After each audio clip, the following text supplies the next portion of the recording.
છે. બાકી એ બધું તો આપણે લખાવીને લઈને આવ્યા છીએ.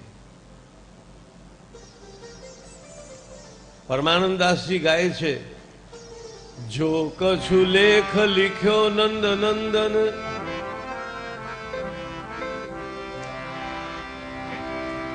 જો કछु લેખ લીખ્યો નંદ નંદન, મેટી શકે ના કોઈ, કિયો સબ ગોપાલ કો હોય, કિયો સબ ગોપાલ કો હોય.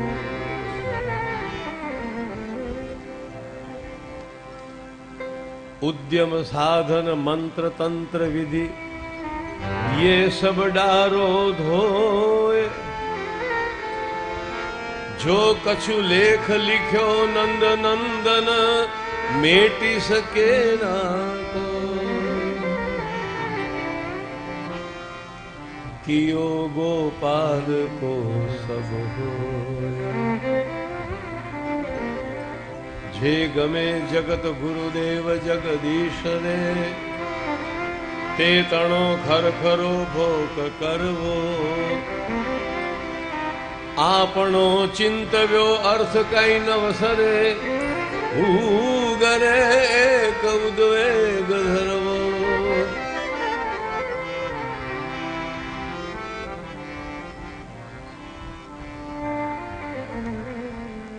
बेटा અહીં રહીશ તો રોજ તું દુઃખી થઈશ, અને ખોળે બેસવું હોય તો પ્રભુની ગોદમાં જઈને બેસ ને, ઠાકોરજીના ખોળામાં જઈને બેસ ને. અને ધ્રુવજી માને વંદન કરીને નીકળ્યા છે. ભગવાન ક્યાં મળે એની કાંઈ ખબર નથી. ભગવાન કઈ દિશામાં છે, કઈ રસ્તે છે, ઉપર છે, નીચે છે, દશે દિશાઓમાં એ ક્યાં છે એની એને કાંઈ ખબર નથી. બસ નીકળી ગયો. પણ મેં તમને પહેલા 2 દિવસ પહેલા કહ્યું હતું કે જે માર્ગ ઉપર આવે છે એને જ માર્ગદર્શક મળે છે. તમે ઘરે પથારીમાં નિરાંતે સૂતા છો, તમને શી જરૂર છે કોઈ માર્ગદર્શકની? પણ તમે એકવાર નીકળી પડ્યા છો,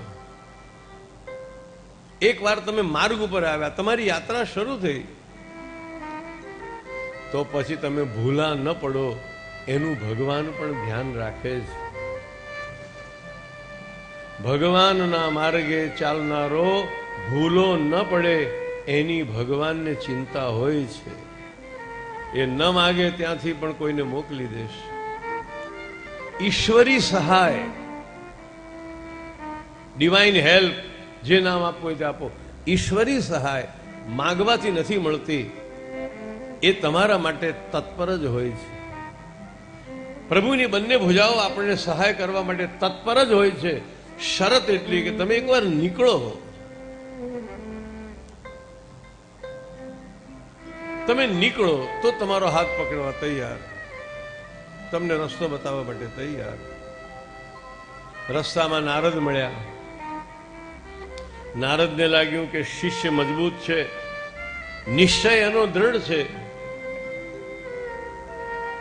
નારદજીએ કહ્યું, બેટા તું યમુનાજીના કિનારે જા, મધુવનમાં, અને ઓમ નમો ભગવતે વાસુદેવાય આ દ્વાદશાક્ષર મંત્રનો જાપ કર. ધ્રુવજી આવ્યા છે શ્રી યમુનાજીના કિનારે. અનંત ગુણ ભૂષિતે શિવ વિરંચિ દેવસ્તુતે, ઘના ઘન નિવેશદા ધ્રુવ પરાશરાભીષ્ટરે, વિશુદ્ધ મથુરા તટે सकल गोप गोपी कृपा जल यदि संश्रिते मम मनः सुखं भावये। 1 મહિનો, 2 મહિના, 3 મહિના, 6 માસ સુધીમાં તો ધ્રુવજીનું તપ એટલું બધું ઉગ્ર થઈ ગયું કે આખા વિશ્વનો વાયુ પવન રોકાઈ ગયો. બધા પ્રભુ પાસે આવ્યા, કહેવા લાગ્યા, પ્રભુ પધારો, આ ધ્રુવને આપ દર્શન આપો, આનું તપ છોડાવો. પ્રભુ તૈયાર થયા. રસ્તામાં કોઈએ પૂછ્યું, પ્રભુ આપ ધ્રુવને દર્શન આપવા માટે પધારો છો? ભગવાને જવાબ સરસ આપ્યો, હું ધ્રુવને દર્શન આપવા નથી જતો, હું ધ્રુવના દર્શન કરવા જાઉં છું. મધોર વનમ ભૃત્ય દિદૃક્ષયાગત. અરે ભાઈ, તમે જ્યારે ઠાકોરજીની સન્મુખ આવો છો તો તમે ઠાકોરજીના દર્શન કરો છો અને ઠાકોરજી તમારા દર્શન નથી કરતા? આ તો એક બહુ મોટો મુદ્દો છે, એની 1-2 દિવસમાં ચર્ચા કરીશું, અત્યારે ટાઈમ નથી. અત્યારે આટલું યાદ રાખો, પછી આગળ નિરાંતે વાત કરીશું. તમે જ્યારે પ્રભુની સન્મુખ એના દર્શન કરવા માટે જાઓ છો તો તમે જ્યારે ઠાકોરજીની સન્મુખ ઊભા છો ત્યારે તમે એને નિરખો છો, એ વખતે એ તમને પણ નિરખે છે. એની આંખે પાટા બાંધેલા નથી.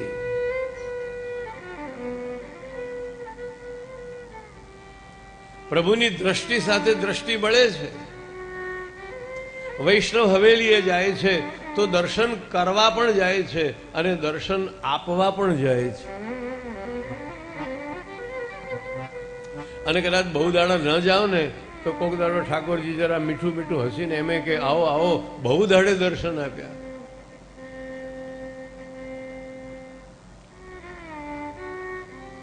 ધ્રુવજી આંખ ખોલે છે, પ્રભુએ દર્શન આપ્યા છે. અંદરનું સ્વરૂપ તિરોહિત થયું એટલે આંખ ખુલી ગઈ હતી. ધ્રુવજીને મન થયું કે હું પ્રભુના ગુણગાન કરું, પણ કંઈ શબ્દ સૂઝતા નથી. હું શું બોલું, શું બોલું? પ્રભુ સમજી ગયા. શંખ ધ્રુવજીના ગાલે અડકાડ્યો. ભગવાન હાથમાં જે શંખ છે ને, એ ખાલી શંખ નથી. ભગવાનના હાથમાં જે શંખ છે એ વેદનું સ્વરૂપ છે. જેમ સુદર્શન ચક્ર અગ્નિ તત્વ છે, એમ પ્રભુના શ્રીહસ્તમાં જે શંખ છે એ વેદ તત્વ છે. ચારે વેદોનું સંપૂર્ણ જ્ઞાન ધ્રુવજીની બુદ્ધિમાં એક ક્ષણમાં પ્રગટ થઈ ગયું. 12 શ્લોકમાં ધ્રુવજી ભગવાનની સ્તુતિ કરે છે. એમાંનો પહેલો શ્લોક તો બહુ પ્રખ્યાત છે. યોંત પ્રવિશ્ય મમ વાચમિમાં પ્રસુપ્તાં સંજીવયત્યખિલ શક્તિધર સ્વધામ્ના અન્યાંશ ચરણ શ્રવણ ત્વગાદિ પ્રાણા નમો ભગવતે પુરુષાય તુભ્યં. જે મારી અંદર આવીને મારી સુતેલી વાણીને જગાડે છે,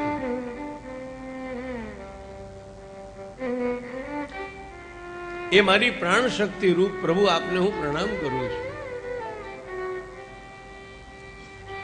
ભગવાન ભક્તના પ્રાણ છે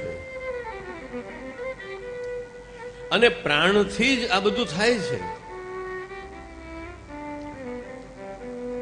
આપણે રાસનો પ્રસંગ આવે ને ત્યારે તમને હું કહીશ, આપણું અસ્તિત્વ 5 ભાગમાં વહેંચાયેલું છે. એક હું કે તમે, એના ભાગ પાડવા હોય ને, જેમ આપણે અહીંયા મંડપમાં ભાગ નથી પાડ્યા આમ બધું ગાળા કરીને, આપણા પણ 5 ભાગ છે. સૌથી બહારનો જે ભાગ છે એનું નામ છે દેહ. જરાક વધારે ડિટેલમાં જાઓ તો બીજું આવે ઇન્દ્રિયો, આંખ કાન વગેરે. 5 કર્મેન્દ્રિય, 5 જ્ઞાનેન્દ્રિય. દેહ પછી ઇન્દ્રિયો, ઇન્દ્રિયો પછી આવે અંતઃકરણ, દેહ ઇન્દ્રિય, ત્રીજું આવે પ્રાણ.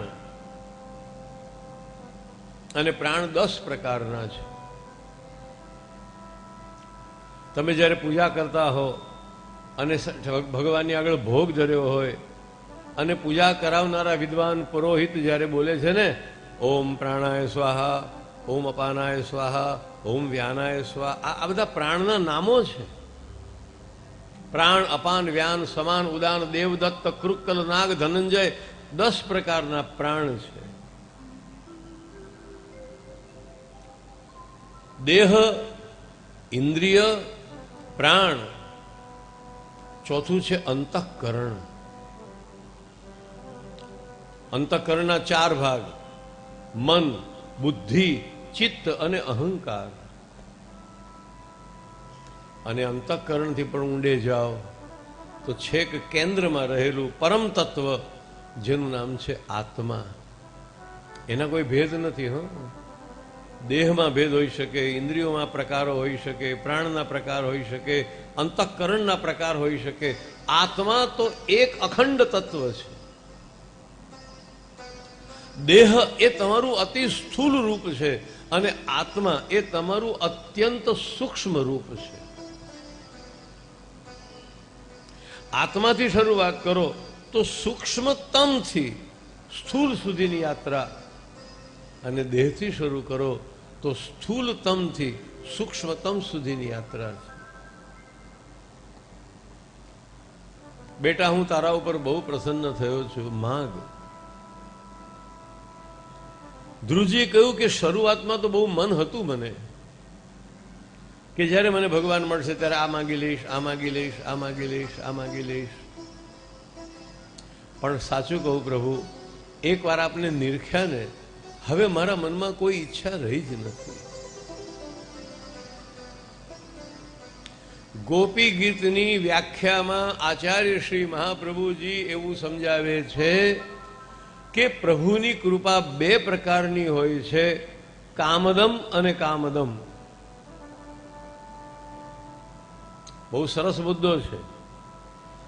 ભગવાનની કૃપાના 2 રૂપ છે: સાધારણ કૃપા અને મહત કૃપા. ચલો, સાધારણ કૃપા કોને કહેવાય ને મહત કૃપા કોને કહેવાય? તમે જે માગો, તમારી જે ઈચ્છા થાય એને પ્રભુ પૂરી કરે, એ સાધારણ કૃપા. હું ધન માગું, ધન મળે. પુત્ર માગું, પુત્ર મળે. યશ માગું, યશ મળે. તમે જે ઈચ્છા કરો એ પ્રભુ તમને આપે. હું 10 માગું તો 10 આપે, 100 માગું તો 100 આપે, 1000 માગું તો 1000 આપે. આ સાધારણ કૃપા. સાધારણ કૃપા આટલી સારી, તો પછી મહત કૃપા કેવી હશે? મહત કૃપામાં ભગવાન તમારી ઈચ્છા પૂરી નથી કરતા, ભગવાન તમને ઈચ્છાથી મુક્ત કરે છે. ભગવાન તમારી ઈચ્છાની પૂર્તિ નથી કરતા, ભગવાન તમારી અંદર ઈચ્છાઓને જગાવવાનું જ બંધ કરી દે છે. જરા વિચાર કરીને નક્કી કરજો કે આ 2 માંથી કઈ કૃપા સારી. હું જ્યારે ભગવાન પાસે માંગું છું કે મને 100 આપો, ત્યારે હું એવા ભ્રમમાં છું કે મને 100 મળે એટલે હું રાજી થઈ જઈશ. પણ એ ખોટો ભ્રમ તો ખોટો જ હોય ને. 100 હાથમાં આવે એટલે તરત મન કહેશે 100 એ શું થાય, 1000 હોવા જોઈએ. ખરું સુખ તો 1000માં છે. પાછું મેં માગ્યું, હે ભગવાન 1000 આપો. લ્યો, ભગવાને દીધા. 1000 હાથમાં આવ્યા એટલે હું રાજી થઈ ગયો. પણ એ રાજીપો બહુ સમય નહીં ટકે, કારણ કે મેં મારા હાથમાં 1000 જોયા, મેં બીજાના હાથમાં 10,000 જોયા. તરત મન કહે છે 1000માં શું થાય, 10,000 હોવા જોઈએ. હવે આ તો ક્યાંય નહીં અટકે. 10,000 વાળાને લાખમાં લઈ જશે, લાખવાળાને 10 લાખમાં લઈ જશે, 10 લાખવાળાને કરોડમાં લઈ જશે, કરોડને વળી 10 કરોડમાં લઈ જશે, 10 કરોડવાળાને અબજમાં લઈ જશે. અટકશે જ નહીં. તમારી ઈચ્છા પૂરી થાય એ ખરું સુખ નથી. તમને ઈચ્છા જ ન જાગે, તમે નિષ્કામ બની જાઓ, તમે નિસ્પૃહ બની જાઓ, એનાથી મોટું કોઈ વરદાન નથી. આ ચર્ચા એટલા માટે કરું છું કે ક્યારેક ક્યારેક માગવાની લાલચ થઈ આવે તો શું માગવું જોઈએ? પ્રભુ પાસે માગવું હોય તો એ માગજો. કે અને એ વાત આવશે આજે આ પ્રહલાદની કથામાં. આવા મહાનુભાવોમાં એક મહાનુભાવ પ્રહલાદ છે. જેમ ધ્રુવ અને પ્રહલાદ, અને ધ્રુવ પ્રહલાદમાં ઘણું અંતર પણ છે, સામ્ય પણ છે અને અંતર પણ છે. સામ્ય શું છે? બંને બાળકો છે. ધ્રુવ પણ બાળક છે અને પ્રહલાદ પણ બાળક છે. બીજું એક સામ્ય, ધ્રુવના ગુરુ પણ નારદ છે અને પ્રહલાદના ગુરુ પણ નારદ છે.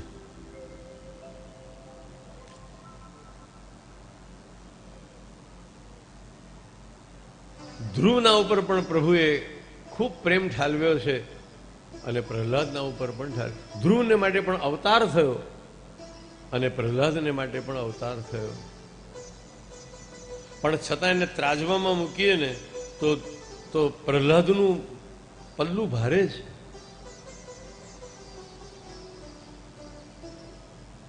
નરસિંહ ભગવાને કહ્યું, પ્રહલાદ તારી ભક્તિથી હું બહુ પ્રસન્ન છું, માંગ.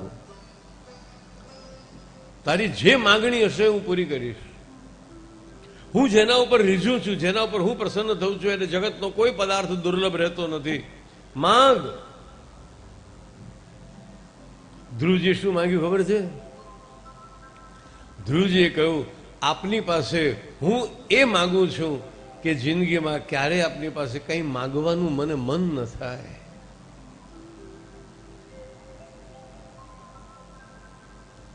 આપ મને ગમે તેટલું લલચાવો, મારી સામે આમ સુખો બધા પાથરી દો અને પછી કે લે તને આ દઉં, લે તને આ દઉં, લે ગમે એટલી મોટી લાલચો મારી સામે ઊભી કરો, છતાં હું આપની પાસે કશું જ માગવાની લાલચમાં ન પડું, એ વરદાન માગું છું.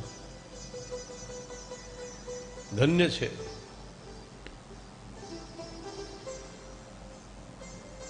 ધ્રુવને ભગવાને 36,000 વર્ષનું રાજ્ય આપ્યું. ધ્રુવને આપ્યું અવિચળ રાજ, પોતાનો કરી સ્થાપ્યો રે. ધ્રુવને આપ્યું અવિચળ રાજ, પોતાનો કરી સ્થાપ્યો રે. હરિને ભજતા હજી રે કોઈની લાજ, જતા નથી જાણી. હરિને ભજતા હજી રે કોઈની લાજ, જાતા નથી જાણી રે. વૈષ્ણવો, પુરુષોત્તમ સહસ્ત્ર નામમાં શ્રી મહાપ્રભુજીએ ધ્રુવની કથામાં ભગવાનને એક નામ આપ્યું છે, ચિંતિતાધિકદાયક. આ નામનો અર્થ થાય, તમે જ્યારે પ્રભુના શરણે જાઓ છો, જ્યારે તમારા ઉપર એ રીઝે છે, તો તમે ધાર્યું ન હોય એટલું બધું સુખ એ આપે છે. અરે માપી માપીને શા માટે માંગો છો? તમે ધાર્યું નહીં હોય એટલું સુખ તમને આપશે. માગે એને માપીને માપીને મળે, અને ન માગે એની સામે તો ભગવાન બધું ઠાલવી દે. એની પાસે કઈ ન માંગશો. પ્રભુ અતિ પ્રસન્ન છે. આ ધ્રુવજીની પેઢીમાં અંગરાજા થયા, વેનનો બધાએ વધ કર્યો ઋષિઓએ, અને ભગવાનનો એક અવતાર પૃથુ અવતાર પણ ત્યાં થયો છે. પૃથુ અવતારે આપણને નાગરિક જીવન આપ્યું છે. પૃથુ અવતાર પુરુષાર્થનો અવતાર છે. લોકો ગમે તે વીણેલું ખાઈ લેતા હતા. પૃથુ મહારાજે પહેલી કૃષિ આપણને આપી, એગ્રીકલ્ચર સાયન્સ આપ્યું. ઉગે તે ખાઈ લો એમ નહીં, ઉગાડો અને ખાઓ. મળે તે ભોગવી લો એમ નહીં, મેળવો અને ભોગવો. આનું નામ પુરુષાર્થ છે. ઝાડના છાંયડામાં શા માટે પડી રહેવું? બનાવો મકાન અને મકાનમાં રહો. પૃથ્વીએ બધાને નાગરિક બનાવ્યા, સિવિલાઇઝેશન આપ્યું. ભાગવતમાં લખ્યું છે, પહેલા લોકો ખેર વિખેર રહેતા હતા, છૂટા છવાયા રહેતા હતા, કશું સંગઠન ન હતું. પૃથુ મહારાજે પહેલી નગર વ્યવસ્થા કરી, પહેલી મ્યુનિસિપાલિટી બનાવી, પહેલી પંચાયત બનાવી, પહેલી એક શાસન વ્યવસ્થા બનાવી. એટલા માટે ભગવાનનો અવતાર છે. પુરંજન આખ્યાન દ્વારા રૂપક કથા કહીને આત્મા અને પરમાત્મા વિખૂટા પડે અને પાછા મળે. ઈશ્વર જીવનો અનાદિ સખા છે, અને સંકટ આવી પડે ત્યારે એ આવીને ઉભો રહે છે, એ બતાવ્યું. ભાગવતજીના પંચમ સ્કંધમાં પ્રિયવ્રતની પરંપરા શરૂ કરી મહારાજ ઋષભદેવનું અદ્ભુત સ્વરૂપ બતાવ્યું. ઋષભદેવ અવધૂત છે, અને આપણે ત્યાં એક અવધૂતિ પરંપરા પણ પહેલેથી ચાલુ રહી છે. પંછી ન કરે ચાકરી, અજગર કરે ન કામ, દાસ મનુકા કહ ગયે, સબકે માલિક રામ. આ જે આજગરી વૃત્તિ છે, અવધૂતિ દશા છે. આપણી ભારતીય સંસ્કૃતિએ અનેક અવધૂતો સર્જ્યા છે. દત્તાત્રેય, ઋષભદેવ, જળભરત, આ બધા અવધૂતો છે.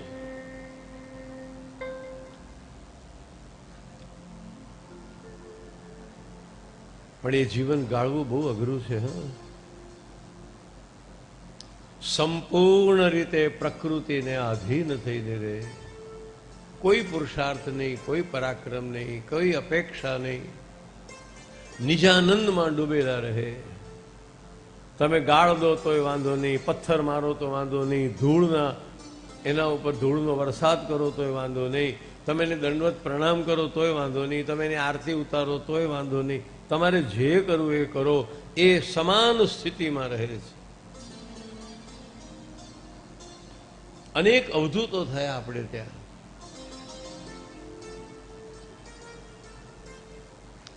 ઋષભદેવ એ અવધૂત સ્વરૂપ છે. એમના 100 દીકરા, અને એમાં એક ભરત. ભરત રાજા હતા. વિરક્તિ આવી, રાણીને છોડી, રાજમહેલને છોડી, સંતાનોને છોડી, અને એ તપોવનમાં આવીને રહ્યા. ઉત્તમ જીવન ગાળે છે. ઋષિ, એક મહાન ઋષિ બની ગયા, સિદ્ધ પુરુષ. પણ એક મોટું વિઘ્ન આવ્યું. એક દિવસ સ્નાન કરતા હતા ગંડકી નદીમાં, અને એક ગર્ભવતી હરણી કિનારે ઊભી હતી, જલ પીતી હતી. સિંહની ત્રાળ સંભળાઈ. ભયભીત હરણીએ સામે પાર જવાને માટે છલાંગ મારી, પણ ગર્ભવતી હતી, સરખું કૂદી ન શકી. એનો ગર્ભ સ્રવી ગયો. હરણી તો પડીને તરફડીને મરણ પામી, પણ એનો ગર્ભ હતો, એને ભરતજીએ બચાવી લીધો. ભરતજીએ ગર્ભને લઈને આવ્યા આશ્રમમાં, એને દૂધ પીવરાવ્યું, ધીરે ધીરે એને મોટો કર્યો. આ હરણના બચ્ચામાં ભરતજીને અત્યંત આસક્તિ થઈ છે. રાત દિવસ 24 કલાક નિરંતર એ હરણના બચ્ચાના જ વિચારો કર્યા કરે. ક્યાં ગયું, ક્યાં ગયું? જરાક થોડીક વાર ન દેખાય તો ગભરાઈ જાય. કોઈ પ્રાણી એને ફાડી ખાધું તો નહીં હોય ને?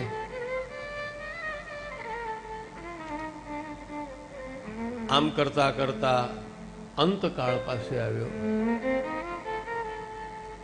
જ્યારે આ દેહ છોડવાનો સમય આવ્યો હતો ને, ત્યારે પણ ભરતજીને ભગવાન યાદ આવવાને બદલે હરણનું બાલક યાદ આવે છે. ભરતજીની આંખમાંથી આંસુ પડે છે. બેટા, હું નહીં હોઉં તો તારું શું થશે? મને ખબર છે તમે કથા ધ્યાનથી સાંભળી રહ્યા છો બધા. તમને નથી લાગતું કે ભરત જ આવું કરે છે? એવું નહીં, આપણા ઘરોમાં ને આપણે ત્યાં પણ આવું જ થાય છે. ઘરમાં કોઈ વડીલ હોય ને જ્યારે એના છેલ્લા શ્વાસ ચાલતા હોય ત્યારે ઘણીવાર એવી ચિંતા કરે કે હું નહીં હોઉં તો આ બધાનું શું થશે? આપણે નહીં હઈએ ને તો આ દુનિયાને કોઈ મોટી ખોટ પડવાની નથી. આપણે નહીં હઈએ તો આ દુનિયા જરાય ધીમી પડવાની નથી. ખોટકાઈ જવાની વાત તો છોડો. કાલે ધારો કે આપણે આ દુનિયામાં નહીં હઈએ તો બધું એ જ પ્રમાણે ચાલવાનું છે. સૂર્ય ઉગે આથમે એમાં કઈ ફેર નહીં પડે. શિયાળા ઉનાળામાં કોઈ ફેર નહીં પડે.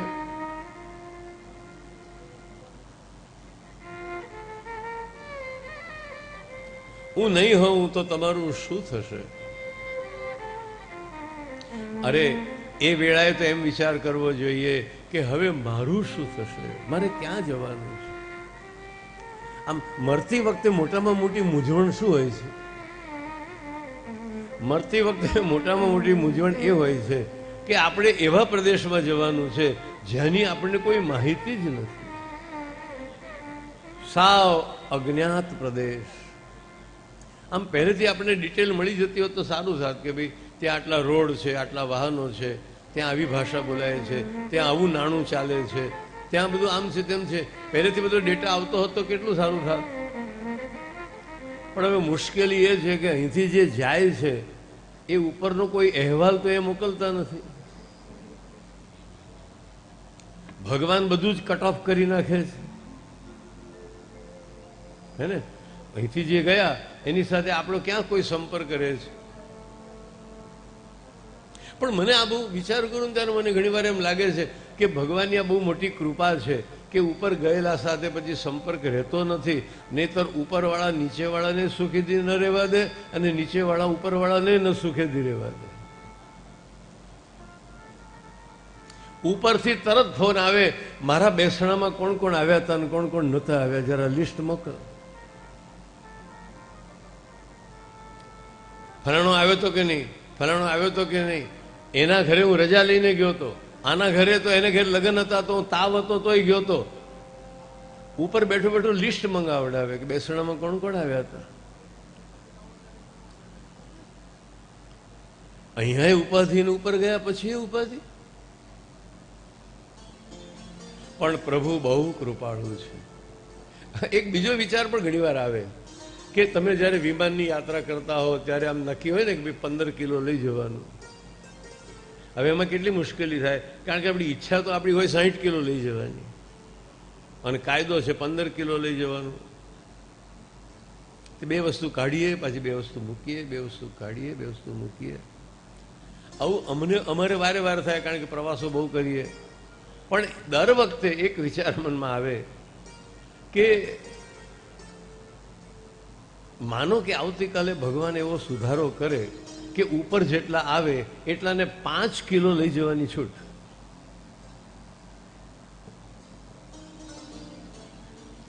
તો તમે શું શું લઈ જાઓ જરા નક્કી કરીને કહેજો ને.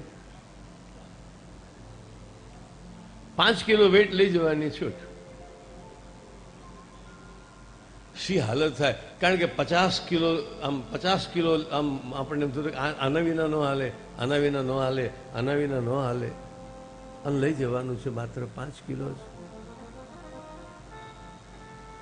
પણ પ્રભુ બહુ કૃપાળુ છે, એણે વ્યવસ્થા જ એવી કરી છે, ખાલી હાથે આવો અને ખાલી હાથે જા. માત પિતા સુત બાંધવ સારે, मात पिता सुत बांधव सारे, ये धन दौलत जो लगते हैं प्यारे. मात पिता सुत बांधव सारे, ये धन दौलत जो लगते हैं प्यारे.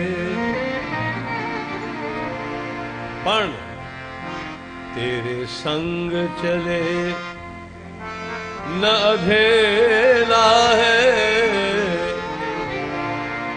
तेरे संग चले न अधेला है, जग चार दिनों का मेला है.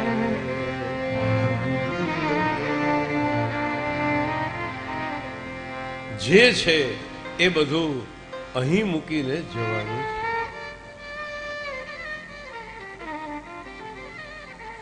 ઘણી વાર વડીલો એવું કે, આમ વડીલો ખરાબ ન લગાડશો, કારણ કે વડીલોમાં તો હું આવી જાઉં ને એટલે કઈ વાંધો નહીં. વડીલો ખરાબ ન લગાડશો.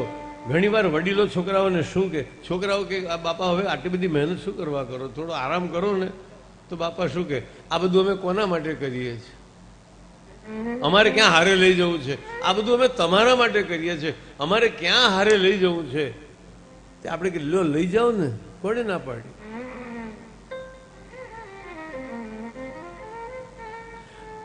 આપણે કઈ હારે લઈ જતા નથી, એ કોઈ આપણી વૈરાગ્ય વૃત્તિ નથી. માણસે અહીંયા બધું મૂકીને જવું પડે છે ને, એ તો એની મોટામાં મોટી મજબૂરી છે.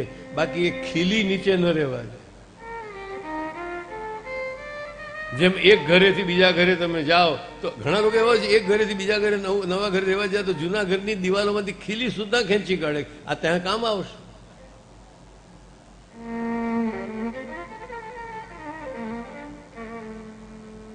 અંતકાળે મન પ્રભુમાં રાખો. હું નહીં હોઉં તો શું થશે ને આ બધાનું શું થશે, એવી બધી ખોટી ભ્રમણામાં ન પડો. મોટા જેના ચાલવાથી ધરતી ધ્રુજતી હતી એવા એવાઓ પણ ગયા, અને છતાં સૃષ્ટિ ચાલી રહી છે. આઠો નોબત બાજતી હોત 3600 રાગ. જરા દિલ્હી જાઓ, તમે આગ્રા જાઓ તો શહેનશાહના મહેલોમાં જઈને જરા જુઓ, દીવાને આમમાં, દીવાને ખાસમાં. એક જમાનામાં ત્યાં જતા માણસના પગ ધ્રુજતા હતા કે બાદશાહ સલામત મને કેમ યાદ કરે છે. સવાર બપોર સાંજ 8 પ્રહર જ્યાં નોબત વાગતી, 8 પ્રહર નોબત બાજતી, 8 નોબત બાજતી હોત 3600 રાગ. વે મંદિર ખાલી પડે. આજે મહેલો ખાલી પડ્યા છે, ટુરિસ્ટ લોકો જોવા આવે છે. વે મંદિર ખાલી પડે,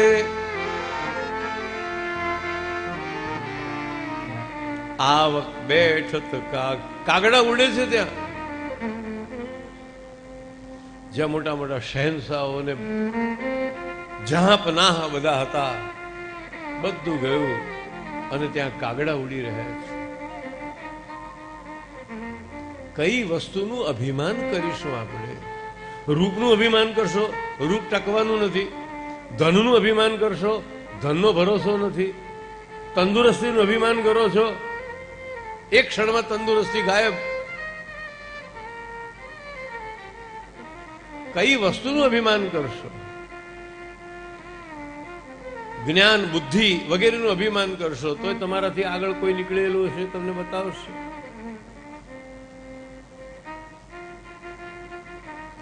અંતકાળે કેવળ પ્રભુનું સ્મરણ કરજો,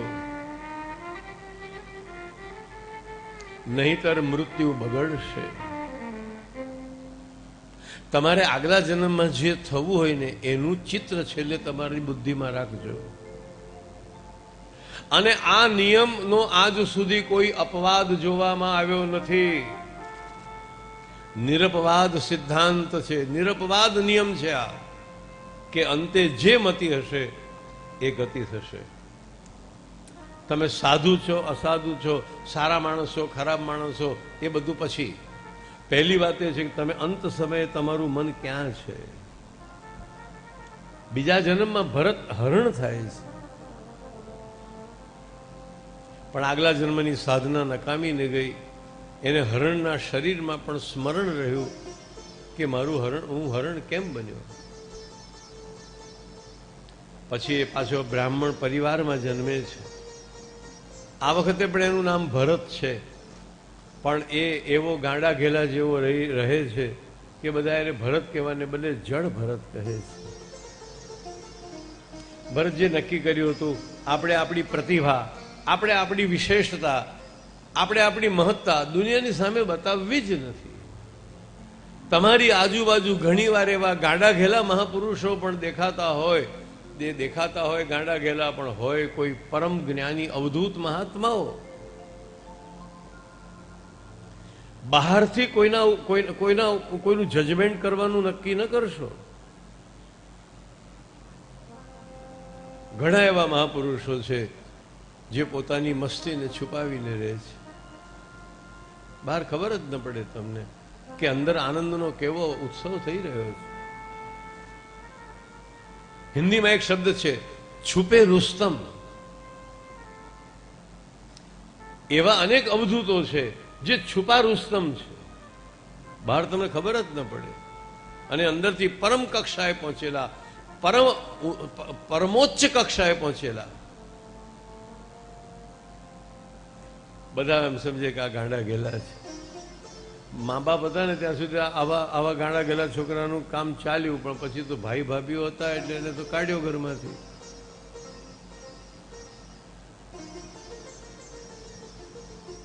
જેની આવી અવધૂતી સ્થિતિ હોય ને એને કોઈ દુઃખી ન કરી શકે. તમે એને ગાળ દો તો એને દુઃખ ના થાય. એટલે તો લોકો એને જળ ભરત કહેતા. તમે એને મારો તો એને દુઃખ ન થાય. તમે એના ઉપર ધૂળ ને કાદવ કિચડ નાખો તો એને દુઃખ ન થાય. એને દુઃખ જ ન થાય. દુઃખ નામની વસ્તુ જ નથી.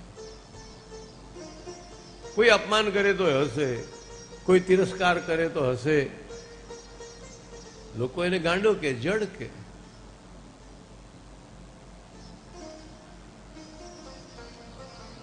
ભદ્રકાલીની આગળ બલિદાન થવાની તૈયારી હતી, પણ માએ રક્ષા કરી. એક દિવસ રહુગણ રાજા જઈ રહ્યા હતા સત્સંગ માટે, અને ત્યાં ભરતજીને પાલખી ઉચકવાનો પ્રસંગ આવ્યો. સરખું ચાલતા ન હતા, કોઈ જીવજંતુની હિંસા ન થાય ધ્યાન રાખીને, તો પાલખી ડામાડોળ થતી, હલક ડોલક થતી. રાજાએ ક્રોધ કર્યો. ભરતજીથી આ વખતે ન રહેવાયું. જેણે આખી જિંદગી પોતાની મહત્તા, પોતાનું જ્ઞાન, પોતાની પરમહંસ વૃત્તિ આખી જિંદગી જેણે છુપાવી રાખી હતી, એણે આ વખતે પ્રગટ કરી નાખી. ભરતજીના મુખેથી થોડાક શ્લોક સાંભળ્યા. રહુગણ નીચે ઉતર્યો, દંડવત પ્રણામ કર્યા અને ક્ષમા માગી. માફ કરો, હું આપને ઓળખી ન શક્યો. આપ કોણ છો? મને ઇન્દ્રના વજનનો ડર નથી, મને મહાદેવજીના ત્રિશૂળનો ડર નથી, મને યમના પાશનો ડર નથી, પણ કોઈ સાધુ પુરુષ, કોઈ જ્ઞાની, કોઈ સાત્વિક મહાત્મા નો મારાથી અપરાધ થઈ જાય તો મને એનો બહુ ડર લાગે છે. નાહમ વિશંકે સુરરાજ વજરાત. પછી સુખદેવજીએ પરીક્ષિત રાજાને ભૂગોળ અને ખગોળનું વર્ણન કહ્યું. જો કે એ જમાનાની વ્યાખ્યાઓ આજે બધી બહુ બદલાઈ ગઈ છે. ભૂગોળની રીતે એ ભૂગોળ અત્યારે આપણે કામમાં નહીં આવે. આપણે એને આધ્યાત્મિક અર્થમાં લેવી. અથવા મહાપ્રભુજી સમજાવ્યું છે કે સુખદેવજી, એક સવાલ ઊભો થાય છે કે જે પરીક્ષિત રાજાને 3-4 દિવસમાં જવાનું છે એની આગળ આ ભૂગોળનું વર્ણન કરવાથી શું ફાયદો? હું 2 દિવસ પછી નિકોલમાંથી નીકળી જવાનો હોઉં અને કાલે તમે મને લઈ જાઓ કે જો આ રસ્તો આમ જાય છે, આ રસ્તો આમ જાય છે, આ ગલી આમ જાય છે, અહીંયા વનવે છે, તો મને પણ એમ થાય કે હું 2 દિવસ પછી જતો રહેવાનું, તમે આ બધું શું કરવા બતાવો છો?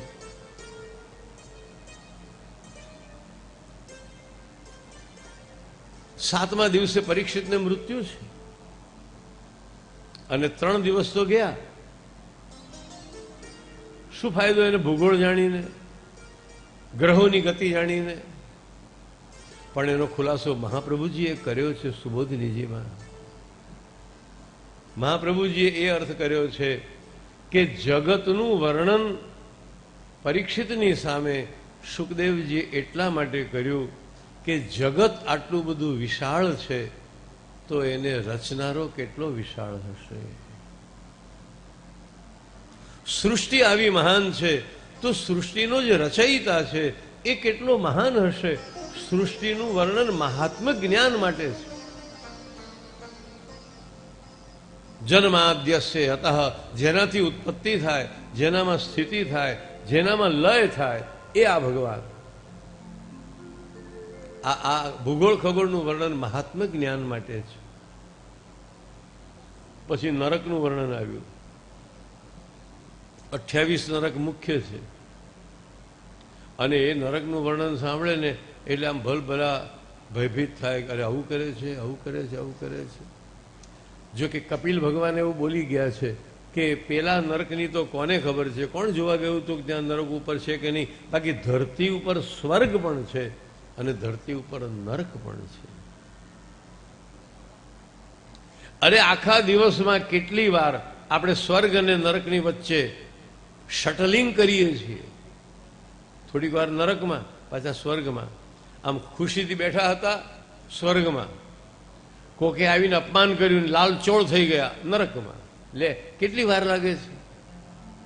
સ્વર્ગ અને નરક અડોઅડ છે, ઉત્તર દક્ષિણ નથી, અડોઅડ છે. સેજ ચૂક્યા તો સ્વર્ગમાં, સેજ ચૂક્યા તો નરકમાં.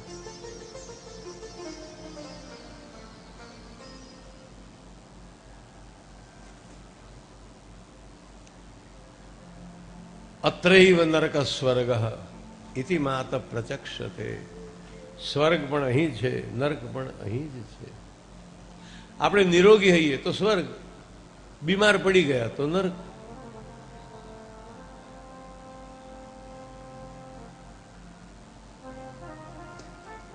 પરીક્ષિત પૂછે છે 6ઠ્ઠા સ્કંધમાં કે માનવીથી જાણે અજાણે પાપ તો થઈ જાય છે, તો એ પાપમાંથી બચવા માટે, નરકથી બચવા માટે એને શું કરવું જોઈએ? મને કહો, પાપનું પ્રાયશ્ચિત્ત કેવી રીતે થાય? કર્મથી, જ્ઞાનથી કે ભક્તિથી? કર્મથી તો હું માનું છું, પરીક્ષિત કહે છે, કર્મથી તો હું માનું છું કે એ ઉત્તમ ઉપાય નથી. એક ઘડો માટીનો, એની અંદર દારૂ ભર્યો હોય અને બહાર તમે એને ગંગાજળથી ધુઓ. માટીનો ઘડો શરાબથી ભરેલો હોય તો બહાર તમે એને ગમે એટલું ગંગાજળથી ધુઓ તો પણ એ પવિત્ર ન કહેવાય, ન કહેવાય, ન કહેવાય. એમ માનવી બહાર બધા પ્રાયશ્ચિત તો કરે પણ એની અંદર તો પાપી વૃત્તિ બચેલી રહે, અંદર તો પાપી વૃત્તિ રહે જ. તો એ માનવીએ પ્રાયશ્ચિત કર્યા નકામા છે, એનો કોઈ પ્રાયશ્ચિતનું કોઈ ફલ જ નથી. પ્રાયશ્ચિત્તાની ચીર્ણાની નારાયણ પરાંગ મુખમ ન નિષ્પુનંતી રાજેન્દ્ર સુરા કુંભ મિવા પગા.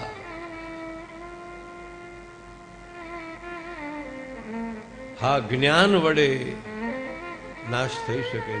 જ્ઞાન અગ્નિ છે. એક મોટું જંગલ છે, હમણાં આવે છે ને પેપરમાં, અમેરિકામાં આગ લાગે છે, આપણે ઉત્તરાખંડમાં આગ લાગી.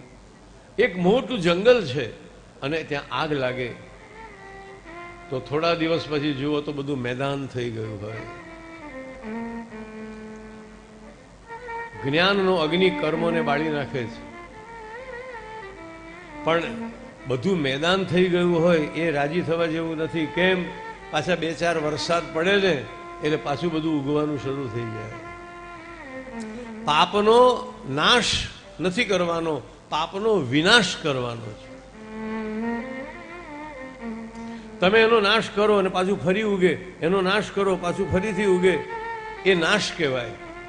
અને ફરી કદાપી ઉગે જ નહીં, એનું સમૂલ મૂળ સાથે એને ઉખેડી નાખો તો એને વિનાશ કહેવાય. અને ભાગવત કહે છે ભગવાન નાશ નથી કરતા, વિનાશ કરે છે. તાપત્રય વિનાશાય શ્રી કૃષ્ણાય વયમ નુમઃ.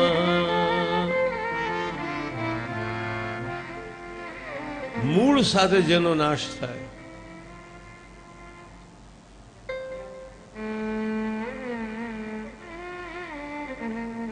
છઠ્ઠા સ્કંદમાં અજામિલની કથા આવી. અજામિલ મહાપાપી હતો. અંતકાળે એને યમદૂતોને જોયા. ભયભીત થઈને એને એના 10 દીકરામાં જે નાનો દીકરો હતો એને બોલાવ્યો, નારાયણ નારાયણ નારાયણ અહીં આવ. દીકરાનું નામ નારાયણ હતું. નારાયણ તો ના આવ્યો, પણ ભગવાનના દૂત આવ્યા. યમદૂતોને ભગાવી દીધા અને કહ્યું, આ જીવ નિષ્પાપ છે, એને યમલોકમાં લઈ જવાનો તમને કોઈ અધિકાર નથી. યમદૂતોએ કહ્યું, મહારાજ આ નિષ્પાપ નથી, એને બહુ પાપ કર્યા છે. આખી એની હિસ્ટ્રી બતાવી. પહેલા આવો હતો, પછી આવું થયું, પછી આવું થયું, પછી આવું થયું. એક શુદ્ર, એક અતિ પાપીણી સ્ત્રીના સંગમાં આવવાથી, એક પવિત્ર બ્રાહ્મણ દુષ્ટ સ્ત્રીના સંગમાં આવવાથી કેટલી હદે એનું પતન થઈ શકે છે એનો મોટો પુરાવો અજામિલ છે. દુસ્સંગ બરબાદ કરી નાખે છે. મહાપ્રભુજીની તો આજ્ઞા છે વૈષ્ણવોએ દુસ્સંગ અને દુષ્ટ અન્ન આ બંનેથી બચવું. વિશ્વદાદા આટલા દિવસ બાણશૈયા ઉપર કેમ રહ્યા? એ બાણશૈયા ઉપર એટલા જ માટે રહ્યા કે પ્રભુ હું તમારી પાસે આવું ને ત્યારે ચોખ્ખો થઈને આવું. મેં કૌરવોનું અન્ન ખાધેલું છે અને કૌરવોનું અન્ન ખાધેલું, કૌરવોના અન્નથી જે રુધિર બન્યું છે મારું, એ રુધિર લઈને મારે તમારી પાસે નથી આવવું. પ્રભુ વિદાય લેતા પહેલા મારે મારી ચાદર ધોઈને ચોખ્ખી કરી નાખવી છે. કબીર કહે છે ને, કબીર કહે છે કે ભગવાન આપણે જે ચાદર આપી છે એને આપણે મેલી કરી નાખીએ છીએ. મૂરખ મેલી કીની ચદરિયા. દાસ કબીરા એસી ઓઢી, દાસ કબીરા ऐसी ओढ़ी ज्यों की त्यों धर दीनी चदरिया जीनी रे जीनी,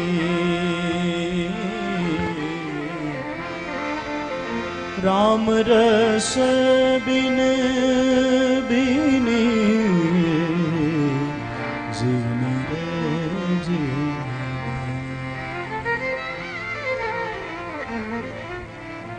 આ ચાદર એટલે જ આપણા જીવનનો પટ.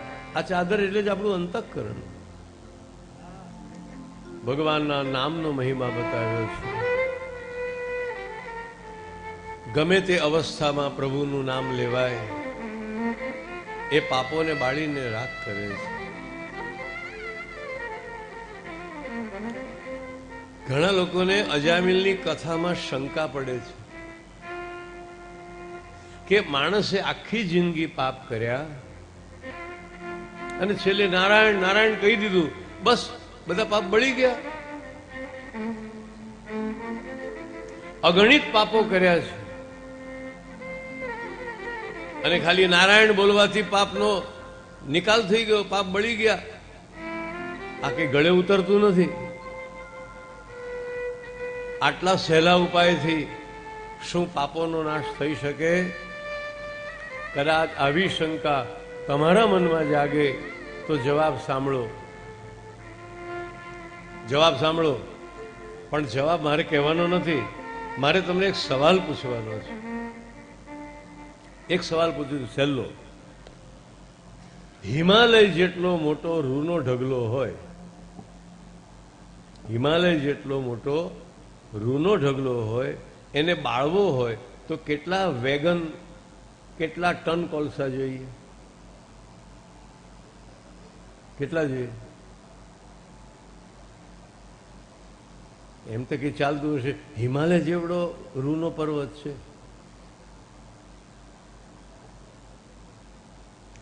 એ હિમાલય જેટલો રૂનો પર્વત હોય તો એને બાળવા માટે 2-5 ટન કોલસા જોઈએ કે ન જોઈએ? ના, એક નાનકડો તણખો. હવે એ લોજિક ન લાવશો કે એક નાનકડો તણખો રૂના પહાડને કેવી રીતે બાળી શકે. જો નાનકડો અગ્નિનો તણખો રૂના પહાડને બાળી શકે તો નાનકડું શ્રી કૃષ્ણનું નામ કરોડો પાપોને બાળીને ભસ્મ કરી શકે, એમાં કોઈ સંદેહ નથી. એ એનો સ્વભાવ છે. અગ્નિનો અને રૂનો સ્વભાવ છે કે એકવાર અગ્નિનો તણખો રૂમાં પડ્યો પછી તો બળતું બળતું બળતું બળતું બધું, પછી તો રૂ જ રૂને બાળી નાખે છે. શંકા ન કરો કે એકવાર ભગવાનનું નામ લેવાથી શું થાય. હું તમને કહું કે એક તણખો તો નાખવા દો, એક તણખામાં શું થવાનું છે? તો તમે નાખવા દેશો? નામ ભલે નાનકડું હોય, કૃષ્ણેતિ મંગલમ નામ યસ્ય વાચી પ્રવર્તતે અસ્મિ ભવંતિ તસ્યાશુ મહાપાતક કોટયઃ. અને આ બધા જ નામનો મહિમા છે. એવું નહીં કે નારાયણ બોલો તો થાય, કૃષ્ણ બોલો, હરિ બોલો, મુકુંદ, માધવ, મુરારી, કોઈ પણ નામ લો, કોઈ પણ ભગવાન નામ લો, અદ્ભુત છે. પછી વૃત્રાસુર ઉપરની કૃપા બતાવી, એનો ઉદ્ધાર કર્યો, મરુદ ગણોનો પણ ઉદ્ધાર કર્યો, અને હવે આવ્યો 7મો સ્કંદ. બસ હવે નરસિંહ ભગવાનને પ્રગટ થવાની 5-7 મિનિટની જ વાર છે.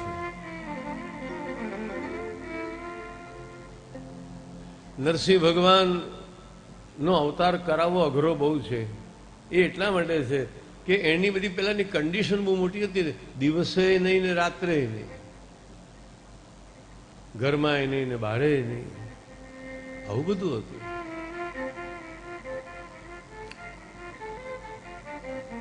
હિરણ્યકશિપુ પોતાના ભાઈનું વેર લેવાને માટે તપસ્યા કરે છે.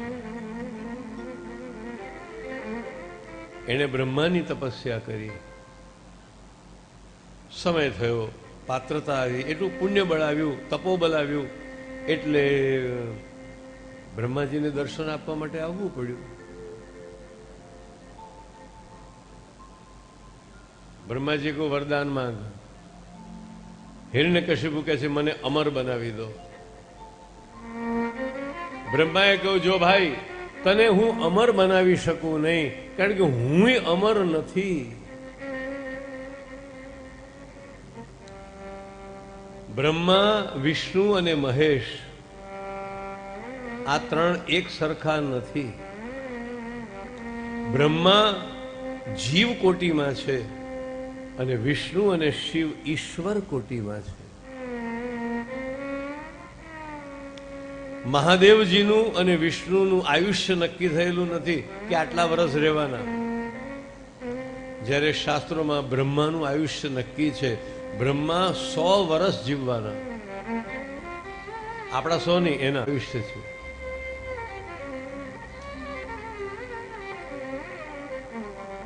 હિરણ્યકશિપુ તપ કરે છે, મને અમર બનાવો. બ્રહ્માએ કહ્યું 100 મારા પૂરા થાય ત્યારે હું જવાનું. બ્રહ્માનો પણ જન્મ છે, આને જન્મ છે તો પછી અનિવાર્ય રૂપે મૃત્યુ છે. ચલો મૃત્યુ શબ્દ ન વાપરીએ આપણે, એ મૃત્યુ શબ્દ માનવી માટે વપરાય, બ્રહ્માજી માટે ન વપરાય. પણ તમારે કોઈ શબ્દ મૂકવો તો પડશે ને. અગર આવિર્ભાવ છે તો તિરોભાવ છે જ. તમે એક છેડો પકડો એટલે બીજો છેડો એની વેળે આવી જ જાય. તમે કહો ઉદય તો એની સામે અસ્ત આવી જ જાય. તમે કહો પ્રકાશ તો એની સામે અંધકાર આવી જ જાય. એમ તમે કહો ઉત્પત્તિ, તો એની સામે નાશ આવી જ જાય. અગર બ્રહ્માનો જન્મ છે તો બ્રહ્માનો પણ દેહ ત્યાગ છે. બ્રહ્માએ કહ્યું હું તને આ વરદાન ના આપી શકું, બીજું કંઈક માગ, આવું હોય તો ન મરવું, આવું એવું કંઈક માગી લે ને. તો હિરણ્યકશિપુ માગે છે. જો આ લોભનો અવતાર છે, અને લોભ શું માગે? દિવસે ન મરવું. આનું નામ છે હિરણ્યકશિપુ. હિરણ્ય એટલે સોનું. જે માણસ સોનાની પથારીમાં સોનાના તકીએ સોનાના જ વિચારો કરતા કરતા સૂઈ જાય એને હિરણ્યકશિપુ કહે. સોનું એટલે ધન, વૈભવ. આ લોભ માંગી રહ્યો છે. દિવસે ન મરવું, રાત્રે ન મરવું, ઘરમાં ન મરવું અને બહાર પણ ન મરવું, પશુથી પણ ન મરવું, મનુષ્યથી પણ ન મરવું, સજીવથી પણ નહીં અને નિર્જીવથી પણ નહીં, ધરતી ઉપર પણ નહીં અને આકાશમાં પણ નહીં. હે બ્રહ્મા, તમારા દ્વારા રચેલી સૃષ્ટિમાં મને કોઈ ન મારી શકે. બ્રહ્માએ કહ્યું તથાસ્તુ. જો કે આ તથાસ્તુ કહ્યું ને એને પછી બ્રહ્માજીને પાછળથી ઠપકો મળ્યો છે ભગવાનનો, કે આ જેની આગળ હાય હાય ન કરે કે જાઓ. જો મારે કેવા થઈને આવવું પડ્યું. હિરણ્યકશિપુ ઘરે આવે છે પાછો, અને હવે મહા દુષ્ટ થઈ ગયો. દેવો, વેદો, બ્રાહ્મણો આ બધાને ત્રાસ આપવા લાગ્યો. ભગવાનની અદ્ભુત લીલા છે. આવા મહાપાપીને ત્યાં એક પરમ વૈષ્ણવ, પરમ ભાગવત, એક વિભૂતિ રૂપ એવા દિવ્ય આત્માનું પ્રાગટ્ય થાય છે. ખરાબ માણસે ત્યાં બધા ખરાબ જ જન્મે એવું નથી હોતું, અને સારાને ત્યાં બધા સારા જ જન્મે એવું કાયમ નથી હોતું. કશું કહી નથી શકાતું. સદાચારીને ત્યાં દુરાચારીનો પણ જન્મ થાય છે, જેમ વેન રાજાનો થયો. અને અસુર કુળમાં કોઈ પરમ ભાગ, તમે રાવણની વાત લો ને, રાવણ કેવો અને એનો ભાઈ વિભીષણ કેવો. સારાપણું એ પણ કોઈ વારસાગત વાત નથી. સારાનો દીકરો સારો જ હોય એવી અચ્છાઈ કોઈ દિવસ વારસાગત નથી આવતી. એ તો વૈયક્તિક સંપદા છે. કલાકારના બધા સંતાનો કલાકાર નથી હોતા. સાહિત્યકારના દીકરાઓ બધા સાહિત્યકાર નથી હોતા. દરેક વ્યક્તિની પોતાની આગવી યાત્રા છે, અને તે એક જન્મની નહીં, અનેક અનેક જન્મની એ યાત્રા ચાલતી રહે છે. વંશ પરંપરા ક્યારેક સપોર્ટ રૂપ થાય, ક્યારેક ન પણ થાય. આવા અનેક અદ્ભુત પ્રસંગો છે. આ બાળક માના ઉદરમાં હતો, અને ત્યારે ઇન્દ્ર એની માનું, હિરણ્યકશિપુની પત્નીનું નામ છે ક્યાધુ, પ્રહલાદની માં. આ ક્યાધુ ગર્ભવતી હતી. પ્રહલાદ એના ઉદરમાં હતા ત્યારે ઇન્દ્ર આવીને એનું હરણ કરે છે. નારદજી આવ્યા, ઇન્દ્રને રોક્યો. ઇન્દ્ર આને છોડી દે, આના ઉદરમાં ભગવદ અંશ છે. આ ભલે હિરણ્યકશિપુની પત્ની હોય, પણ એના ઉદરમાં પ્રભુની વિભૂતિ છે, તો એને નહીં મારી શકે. જો ને પ્રહલાદને હિરણ્યકશિપુ મારી શક્યો નથી, તો ઇન્દ્ર આને શું મારવાનો હતો? ઇન્દ્રે એને છોડી દીધી. નારદજીએ એને એક આશ્રમમાં રાખી, અને નારદ ગર્ભમાં રહેલા પેલા બાળકને રોજ વૈષ્ણવી ધર્મનો, વૈદિક ધર્મનો, દૈવી ધર્મનો ઉપદેશ આપે છે. પ્રહલાદના ગુરુ નારદ છે. અને બાળક ગર્ભમાં હોય ત્યારે પણ જ્ઞાનને ગ્રહણ કરે છે, એવો આપણી ભારતીય સંસ્કૃતિનો સિદ્ધાંત. એમાં અભિમન્યુથી માંડીને અનેક ઉદાહરણો છે કે ગર્ભમાં રહેલા બાળક ઉપર માતાના વિચારોના સંસ્કાર ઘણા ઘેરા પડે છે. આપણે ત્યાં તો પરંપરા છે કે સ્ત્રી ગર્ભવતી હોય ત્યારે એણે એવું કંઈ ન વાંચવું જોઈએ કે જોવું જોઈએ કે જેનાથી એના મનમાં મલિનતા આવે. તમે ભારતની વાત છોડો, અમેરિકાના સાયકોલોજીના મોટા મોટા સંશોધકોએ પણ એવું જાહેર કર્યું છે કે સ્ત્રી ગર્ભવતી હોય ત્યારે એવી સિનેમાઓ ન જુએ, એવા પુસ્તકો ન વાંચે કે જેમાં હિંસા અથવા અણગમતી વસ્તુઓ બધી એમાં હોય. આજે વિજ્ઞાન પણ સ્વીકારે છે, અમેરિકાના વૈજ્ઞાનિકો સ્વીકારે છે કે સ્ત્રી ગર્ભવતી હોય ત્યારે એ જે ખાય છે, એ જે જુએ છે, એ જે વિચારે છે, એનો ઘણો ઊંડો સંસ્કાર, ઘણી ઊંડી અસર એના ઉદરમાં રહેલા ગર્ભ ઉપર પડે છે. ભલે એ ગર્ભને અંગ્રેજી નથી આવડતું, ગુજરાતી નથી આવડતું, ભાષા નથી આવડતી, કઈ કેમ થાય છે ખબર નથી પડે, થાય છે. It happens. How it does it happen એ ખબર નથી, એ શોધાશે.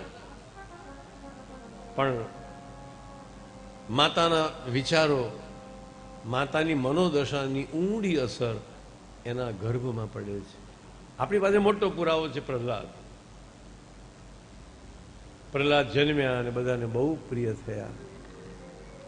આગળની કથા લઉં એ પહેલા થોડોક વિરામ કરી લઈએ, કારણ કે નરસિંહ ભગવાન આવે ને પછી તો કંઈ કહેવાપણું રહેતું જ નથી. નરસિંહ ભગવાન આવે એટલે એમને ઠંડા પાડવાના, આરતી કરી બસ દંડવત પ્રણામ કરવાના. ભગવાન શ્રી હરિ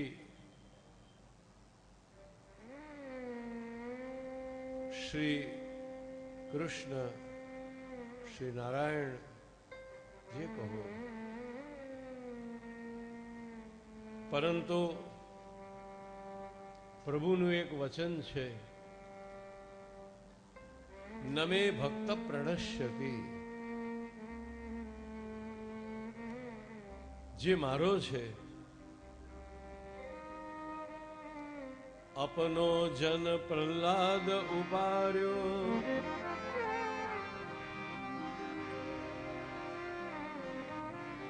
અને ભક્ત વચન પરિપાલક હોવાના કારણે નૃસિંહ અવતારની કેટલીક વિશેષતાઓ છે. બીજા બધા અવતારો કરતા સાવ જુદો પડે એવો અવતાર. એક વિશેષતા તો એ છે કે રામના તો માતા પિતા છે, કૃષ્ણના તો માતા પિતા છે, આ નરસિંહ ભગવાનના માતા પિતા કોણ? નરસિંહ ભગવાનના માતા કોણ ને પિતા કોણ? થાંભલો માતા અને થાંભલો જ પિતા. એ તો સ્તંભમાંથી પ્રગટ થયા છે. બીજું આજ સુધી કોઈએ ધારણ ન કર્યું હોય એવું અદ્ભુત રૂપ નરસિંહ ભગવાનનું છે.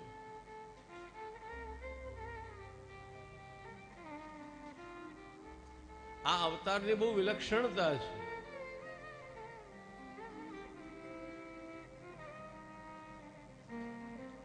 પણ મૂળ વાત તો એ છે કે પોતાનું વચન પાળે છે.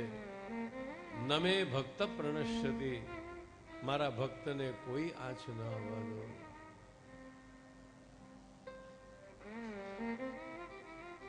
પ્રહલાદજી દૈત્ય બાળકોને પણ બહુ પ્રિય હતા. ગુરુજી બહાર ગયા હોય તો પ્રહલાદને આખો ક્લાસ સોંપે, અને ગુરુજી બહાર જાય ને એટલે પ્રહલાદ નારદજી પાસેથી જે ભાગવત ધર્મ ભણ્યા હોય એનો ઉપદેશ આપે. ગુરુ શીખવે આસુરી વિદ્યા, બધાને મારો, લૂંટી લો, जिसकी लाठी उसकी भैंस, ખાઈ પીને મજા કરો, ભગવાનને કઈ માનવાની જરૂર નથી. ગુરુ આસુરી વિદ્યા શીખવે છે. પણ પ્રહલાદના અંતઃકરણમાં ગર્ભાવસ્થામાં નારદજીના મુખેથી જે કંઈ ઉપદેશ પ્રાપ્ત થયો એ એટલો બધો સુદૃઢ હતો કે ગુરુની આસુરી વિદ્યા સફળ ન થઈ શકી.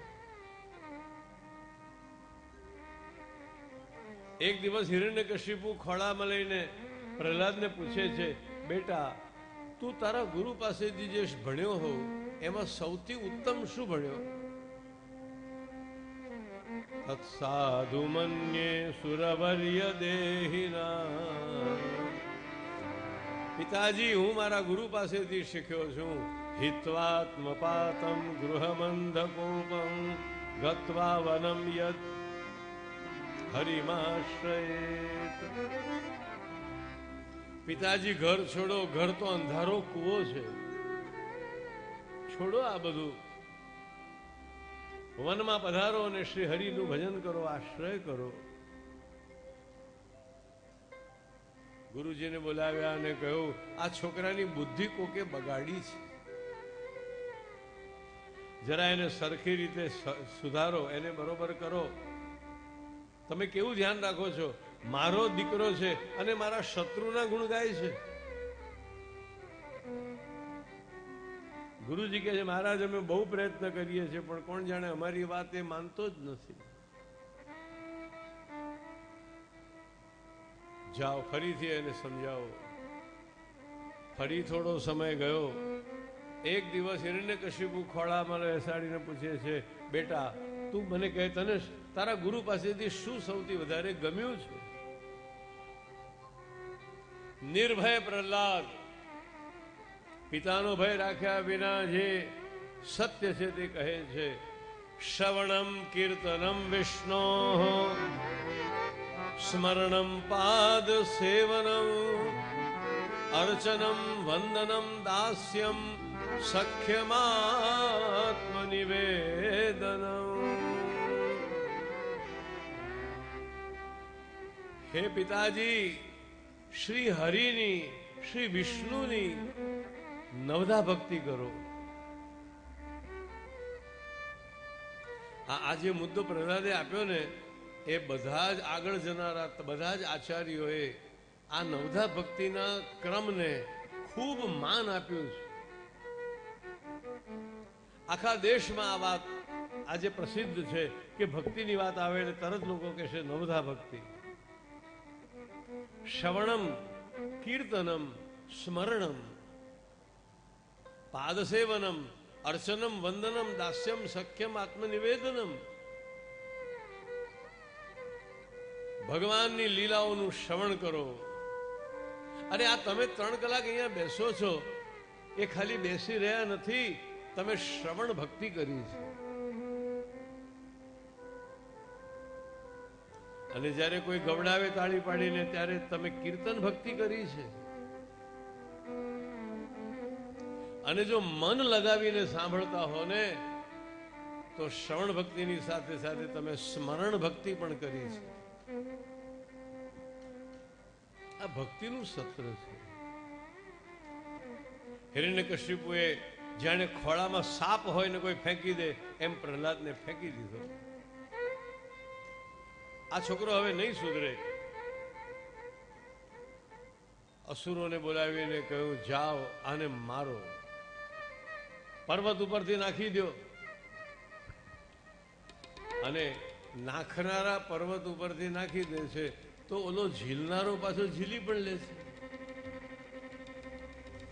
યાદ રાખો, તમારું અમંગલ કરનારું અગર કોઈ હશે આ જગતમાં તો પણ ફિકર ન કરો, કારણ કે તમારું મંગલ કરનારો તો એ પહેલેથી જ મોજૂદ છે.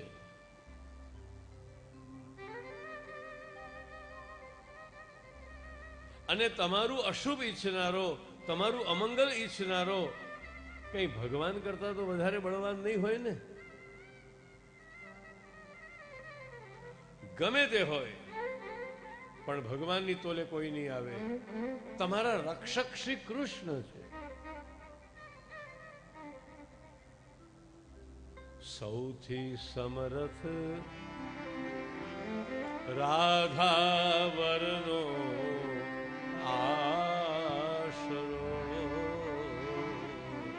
સૌથી સમર્થ છે રાધાવરનો આશરો. એના જનને દુભવી શકે નહીં કોઈ.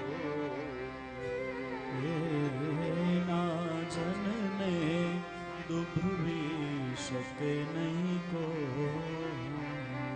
તમને સમર્થનો આશ્રય છે, ના ના, સમર્થ નહીં, તમને સર્વ સમર્થનો આશ્રય છે. પ્રભુ સર્વ સમર્થો હિ તતો નિશ્ચિંતતામ વ્રજેત. આવું શ્રીમદ વલ્લભનું વાક્ય છે.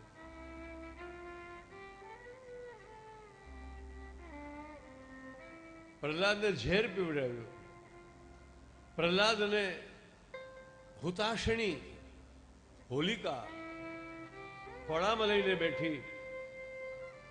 તમે જેને હોળી કહો છો ને, એ હોળી શું છે? પ્રહલાદને જીવતો બાળી નાખવા માટેની ચિતા.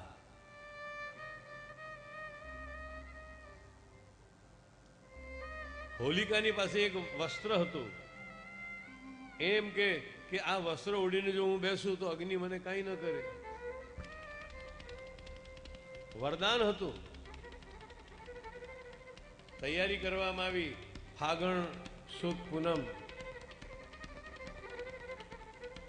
મોટી ચિતા તૈયાર કરવામાં આવી. હોલિકા બેઠી છે, ખોળામાં પ્રહલાદને લીધો છે, વસ્ત્ર લપેટી રાખ્યું છે અને કહ્યું આગ લગાવો. હિરણ્યકશિપુએ નગારા વગાડનારાને બોલાવેલા કે આ છોકરો મરે ને ત્યારે નગારા વગાડજો. જ્યાં આગ લગાવી થોડી વાર તો અંદરથી બૂમો પાવા લાગી, બળું છું બળું છું બળું છું. પણ પેલા નગારા વગાડનારા એવા જોરથી નગારા વગાડતા હતા ને કે ખબર નથી પડતી કે આ કોણ બોલે છે, કોઈ બોલે છે કે ભત્રીજો બોલે છે. થોડી વારમાં આગ શાંત થઈ ત્યારે ખબર પડી હોલિકા બળીને ભસ્મ થઈ ગઈ છે. અને સોનું જેમ અગ્નિમાં મૂકો અને વધારે તેજસ્વી થઈને બહાર આવે, એમ પ્રહલાદ તેજસ્વી થઈને બહાર આવ્યા છે એમાંથી. જેને રામ રાખે એને કોણ ચાખે? આ વિશ્વાસને પ્રભુએ દ્રઢ કરાવી આપ્યો છે. પ્રભુ કોઈ દિવસ પોતાના ભક્તોનો વિશ્વાસ જૂઠો થવા દેતા નથી, કદી નહીં. એને એની આબરૂની પડી છે.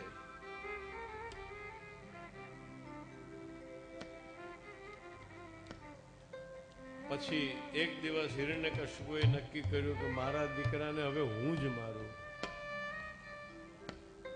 વૈશાખ મહિનો હતો, શુક્લ પક્ષ હતો, ચતુર્દશી તિથિ હતી, જેને આપણે નરસિંહ ચૌદશ કહીએ છીએ. સંધ્યાકાળનો સમય હતો. લોખંડની બેડીઓથી બાંધવામાં આવેલા પ્રહલાદને સભામાં લઈ આવવામાં આવ્યા. હિરણ્યકશિપુ કહે છે, બોલ, હજી માની જા, મારા શત્રુનું ભજન છોડ, નહીતર આજે બધાના દેખતા હું તારો વધ કરીશ. હિરણ્યકશિપુના હાથમાં ખડગ છે, આંખ લાલ ચોળ છે, ક્રોધમાં કાપી રહ્યો છે. ત્રણેય લોક મારાથી ડરે છે અને મારો બાળક મારું કહ્યું માનતો નથી. કોની તાકાત ઉપર તો આટલો બધો મુસ્તાક છે?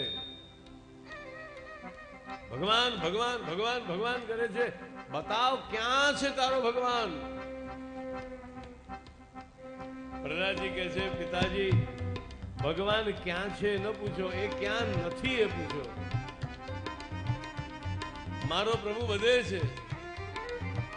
અહીંયા સભામાં છે, આહા, સભામાં પણ છે.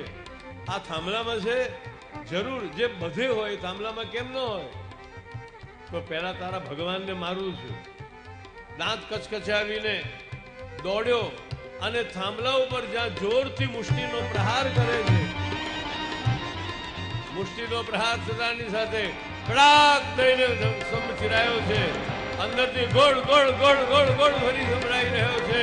કમરા બે ટુકડા થઈ ગયા અને એમાંથી ભગવાન નરસિંહ પ્રગટ થયા. બોલો નરસિંહ ભગવાન કી જય, નરસિંહ ભગવાન કી જય. બોલો નરસિંહ ભગવાન કી જય. કળ કળકત બ્રહ્મણ એકડ કળકત ગળડ ગળડ દધી જલ ઉછળે ધર ધર ધર ધમક ધડક ધડક ઉદડ ખડડ મેરુ સૂર્યાન ફળ તડ તડ સુર ભૃંગ ધડક સુરાતને અડડ હાસ્યટ અડડ ગણે બટ થકે સુરાણ પ્રગટ બન વાજણ વિકટ રૂપ નરસિંહ ભણે ચિર વિકટ રૂપ નરસિંહ બને. હે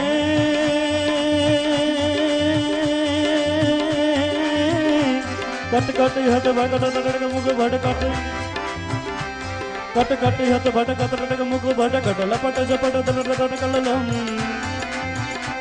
કટ કટી હત ભટકટ તડક મુખ ભટકટ લપટ ઝપટ તડક કલલમ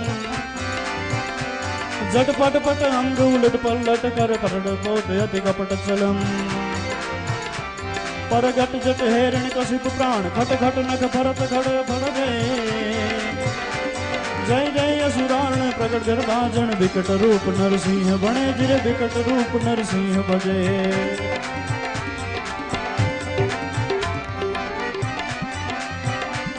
धक धक धक धक धक सुधिरण धक धक धक धक हतक धक सुधिरण धक परक उजड़ जक होय थियो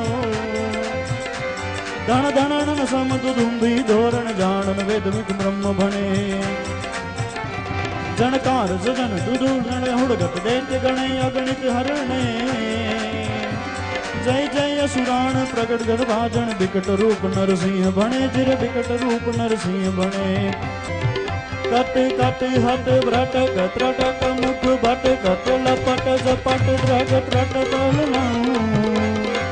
जट पट पट अंग पुलट पलरट कर चपट चोट अटि कपट चल परगट झट हैरिण कशिप प्राण खट खट नख परक परत खड़े जय भट ठट यसुराण प्रगट घट भांजन विकट रूप नरसिंह बने रजिर विकट रूप नरसिंह बने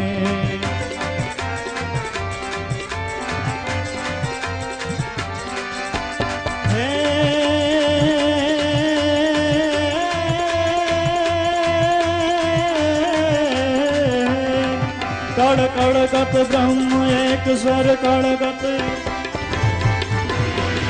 कड़ कड़ ब्रह्म एक स्वर कड़ कत गड़ गड़ दधि जल उछड़े धड़ धड़ धड़ धमक धड़ धड़ भूजन हड़ में शिव ध्यान खुले तड़ तड़ सुर बुंद धड़क असुरातन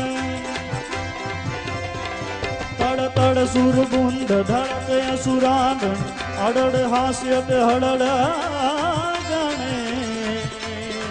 भट भट असुराण प्रगट घट भाजन विकट रूप नर सिंह बजेर जिर विकट रूप नर सिंह हे वैशाख शुक्ल 14 विशाल वैशाख शुक्ल 14 विशाल रवि होत अस्त रवि होत अस्त शशि उदय काल वैशाख शुक्ल 14 विशाल रवि होत अस्त शशि उदय काल कड़ कड़ कड़ ब्रह्म एक स्वर कड़ कत गड़ गड़ दधि जल उछड़े भट भट असुराण प्रगट घट भांजन विकट रूप नरसिंह बने रे जिर विकट रूप नरसिंह बने रे जिर विकट रूप नरसिंह बने रे जिर विकट रूप नरसिंह बने बोलो नरसिंह भगवान की जय। કારણ કે હમણાં તો નરસિંહ ભગવાન પ્રગટ થયા, હજી હિરણ્યકશિપુને માર્યો નથી, હજી ગરમ ગરમ છે ઠંડા પડ્યા નથી. પૂજન ક્યારે થશે કે એમનો ક્રોધ જ્યારે શાંત થાય એટલે 5-1 મિનિટ કથા સાંભળો અને પછી આપણે આગળનો ક્રમ લઈએ. બોલો નરસિંહ ભગવાન કી જય. ભયંકર રૂપ ધારણ કર્યું છે પ્રભુએ. સ્તંભે સભાયામ ન મૃગમ ન માનુષમ. કમરથી ઉપરનો ભાગ સિંહનો છે અને નીચેનો ભાગ મનુષ્યનો છે. આજ સુધી આવું રૂપ કોઈનું જોયું નથી. બ્રહ્માએ પણ આવું રૂપ બનાવ્યું નથી કોઈ. રમત માત્રમાં હિરણ્યકશિપુને પકડી લીધો. ઢસડતો ઢસડતો એને ઉમરા સુધી લઈ ગયા. એને પોતાના ખોળામાં લીધો અને બ્રહ્માજીના એક વરદાનનું સ્મરણ કરાવ્યું. તે માગ્યું હતું કે દિવસે ન મરું ને રાત્રે મરું, હું તને સંધ્યાકાળે મારું છું. ઘરમાંય ન મરું ને બહાર પણ ન મરું, હું તને ઉમરા ઉપર મારીશ. નીચે પણ ન મરું ને ઉપર પણ ન મરું, હું તને મારા ખોળામાં લઈને મારીશ. પશુથી પણ ન મરું અને મનુષ્યથી પણ ન મરું. દેખ मैं पशु भी नहीं हूं और मनुष्य भी नहीं हूं. કોઈ શસ્ત્રથી મારું મૃત્યુ ન થાય. ભગવાન કે મારે શસ્ત્રની જરૂર નથી, મારા જે નખ છે ને એ જ શસ્ત્ર છે. સિંહની પાસે કઈ તલવાર હોય? સિંહની પાસે કઈ ધનુષ્યબાણ હોય? સિંહની પાસે તો એના દાંત અને નખ એ જ એનું શસ્ત્ર છે. ક્રોધમાં પ્રભુ ધ્રુજી રહ્યા છે, ઘોર ઘોર ગર્જના કરી રહ્યા છે અને પોતાના વજ્ર જેવા નખ હિરણ્યકશિપુના ઉદરમાં પરોવી એનું ઉદર ચીરી નાખ્યું. હિરણ્યકશિપુના લોહીના ફુવારા ઉડ્યા, આંતરડા બહાર આવી ગયા, પેટ ચિરાઈ ગયું, આંખો ફાટી ગઈ, ધમામ દઈને ધરતી ઉપર પડ્યો અને ભગવાન નરસિંહનો ત્રણેય લોકમાં જય જયકાર થયો. બોલો નરસિંહ ભગવાન કી જય.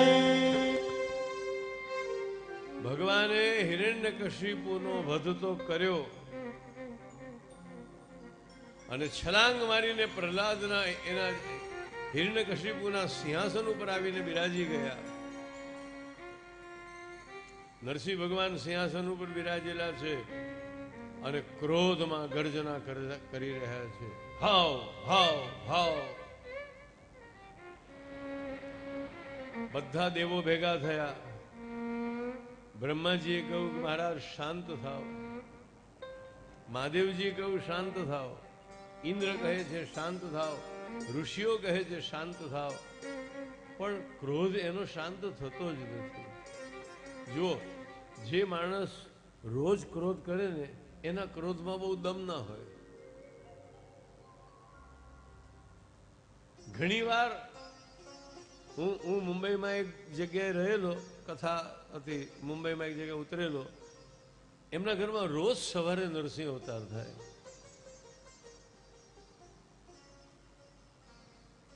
ગર્જનાઓ સંભળાય અને ઘરના બધા લોકો ચૂપચાપ કામ કર્યા કરે.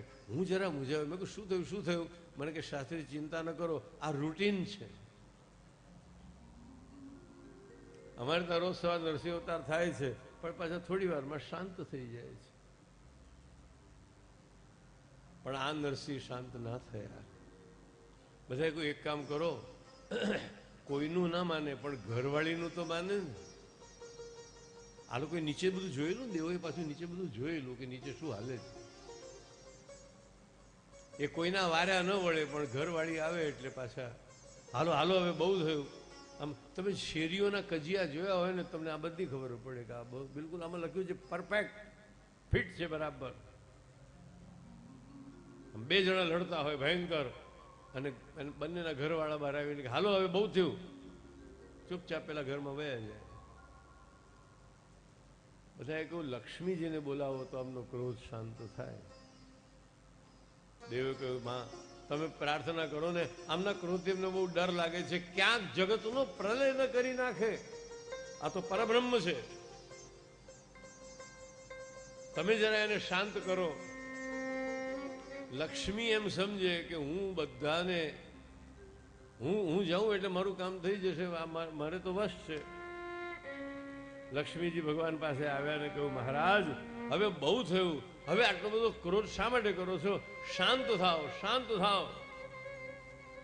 અને ત્યાં તો નરસિંહ ભગવાને લક્ષ્મીજીની સામે પણ હાવ કર્યું. લક્ષ્મીજી એકદમ પાછા પડ્યા. બધાને સામે જોઈને કહે છે હાય હાય, આજે તો મને ઓળખતા નથી. હવે આને કેમ કરીને શાંત કરવા? એટલામાં નારદજી કહે છે એક કામ કરો, કદાચ પ્રહલાદને લીધે શાંત થાય. બેટા પ્રહલાદ, તને પ્રભુ પાસે જતા ભય લાગે છે? ના, જરાય નહીં. તો જાને પ્રભુને વિનંતી કરને કે પ્રભુ શાંત થાય. અમને બધાને બહુ ડર લાગે છે. નૃસિંહ અવતાર એ ભયાનક રસનો અવતાર છે. અને જ્યારે જંગલનો રાજા સિંહ શિકાર કરતો હોય ત્યારે જ એની જે ભયાનકતા હોય, ભાગવતમાં વર્ણન છે. આંખો લાલ છે, કાન ઊંચા થઈ ગયા છે, ડોકી ધૂણાવી રહ્યા છે, અને વજ્ર જેવા નખ છે, લાંબા લાંબા દાંત છે, અને ગર્જના તો ગજબની કરે છે. નાનકડો બાલક પ્રહલાદ આવ્યો અને ભગવાન નરસિંહના ચરણમાં દંડવત પ્રણામ કર્યા. પ્રભુ પ્રભુ પ્રણામ કરું છું, દંડવત પ્રણામ કરું છું મહારાજ, હું આપનો પ્રહલાદ. પ્રભુએ નીચે જોયું, પ્રહલાદને ઉઠાવ્યો, ગોદમાં મૂક્યો. જો ઉપરનો ભાગ તો સિંહનો છે ને, પશુ પોતાના બચ્ચાને લાડ કેવી રીતે લડાવે? બિલાડી હોય કે કૂતરા હોય કે પછી વાઘસિંહ હોય, પશુ પોતાના બચ્ચાને લાડ લડાવે છે પોતાની જીભથી ચાટીને. અહીંયા પણ ભગવાન એ નરહરી લીલા કરી રહ્યા છે ને. નરસિંહ ભગવાન પોતાની જીભથી પ્રહલાદને ચાટવા લાગ્યા. બેટા, ક્ષંતવ્ય વ્યંગ યદિ તે સમયે વિલંબઃ, કદાચ તારી પાસે આવવામાં મને વાર લાગી હોય તો મને માફ કરજે. તે બહુ સહન કર્યું છે, તે મારા ઉપર શ્રદ્ધા રાખીને ખૂબ સહન કર્યું.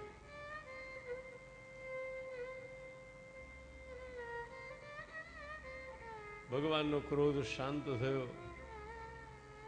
હવે આ શાંત થયો ને એ પહેલા હંમેશા એવો નિયમ છે કે કોઈ પણ યુદ્ધમાં જેનો વિજય થાય એને વિજય માળા પહેરાવી જોઈએ. જયમાલા, વિજયમાલા. તો નરસિંહ ભગવાને હિરણ્યકશિપુને માર્યો, નરસિંહ ભગવાનનો વિજય થયો, તો નરસિંહ ભગવાનને પણ વિજય માળા તો પહેરાવી જોઈએ ને. પણ કોઈનું ગજું તો થતું નથી કે પાસે જાય. નરસિંહ ભગવાને વિચાર કર્યો, આ લોકો તો કોઈ માળા પહેરાવવા મારી પાસે આવવાના નથી, લાવ મારા હાથે હું જ પહેરી લઉં. વિજય માલા પ્રભુએ પોતે જ પોતાના હાથે પહેરી લીધી. બોલો, એ માલા શેની હતી? ગુલાબની, મોગરાની, ચંપાની? અરે સિંહના ગળામાં કઈ ગુલાબની માળા હોય? સિંહના ગળામાં કઈ મોગરાની ચંપાની માળા હોય?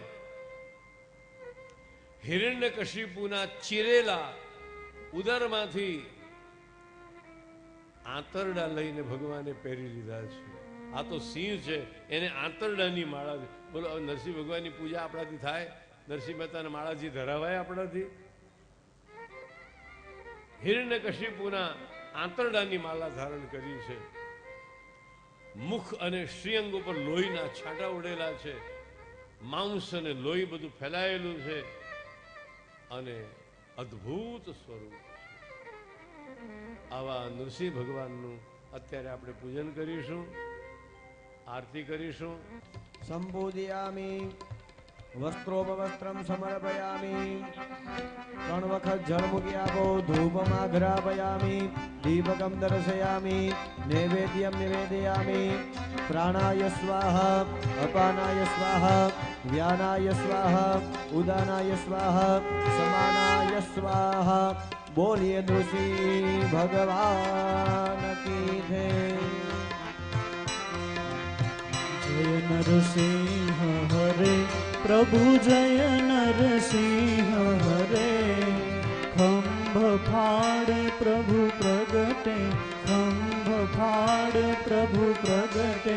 જન કા તાપ હરે પ્રભુ, જય નરસિંહ હરે. દયાલા ભક્તન હિતકારી, પ્રભુ ભક્તન હિતકારી. અદ્ભુત રૂપ બના કર अद्भुत रूप बनाकर प्रगटे भयहारी प्रभु जय नरसिंह हरे। नख से उदर विदार्यो दुष्ट दियो मारी प्रभु दुष्ट दियो मारी। दास जान अपनायो दास जान अपनायो जन पर कृपा करी प्रभु जय नरसिंह हरे। ब्रह्मा करत आरती माला पहनावे प्रभु माला पहनावे। शिव जी जय जय कह कर शिव जी जय जय कह कर पुष्पन बरसावे प्रभु जय नरसिंह हरे।